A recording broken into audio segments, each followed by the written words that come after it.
When you buy a new TV, all you see is the screen. What you don't see is the engineering behind it. Today, we are at a TV teardown facility where we'll be tearing down a Croma TV to reveal the technology that powers your everyday viewing experience. But before we take it apart, let's start with the unboxing experience. Join me.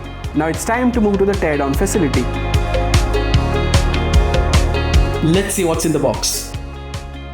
The first thing to come off is the back panel.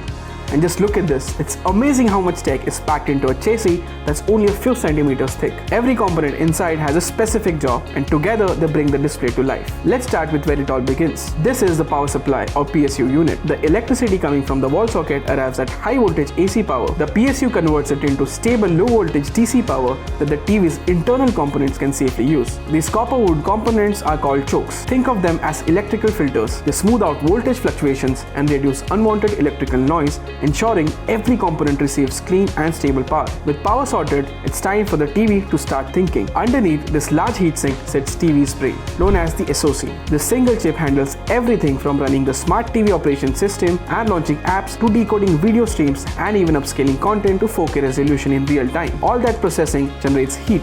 That's why heatsink is important. It pulls heat away from the processor and spread it across a larger surface area, helping the TV maintain performance without overheating. Once the processor has prepared the image, it needs to tell the display exactly what to show. This is where the T-Con board comes in. Think of it as the display's traffic controller. The processor sends image data here and the T-Con converts it into highly precise timing signals that control millions of pixels across the screen. Without it, the display wouldn't know which pixel should light up or which color should the display. To move all the image data from the circuit board through the display panel, the TV uses these flat ribbon cables called LVDS cables. These are essentially TV's nervous system. They transfer massive amounts of visual data at extremely high speeds while minimizing interference and signal loss. Now the instructions have reached the display itself, but the screen still needs to light up. That's where the LED backlit system comes in. Behind the display panel sits the LED backlit array. Interestingly, the LCD panel itself doesn't create light. Instead, these LEDs generate light that eventually pass through the screen. But before the light reaches through your eyes, it travels through several layers. First comes the diffuser sheet,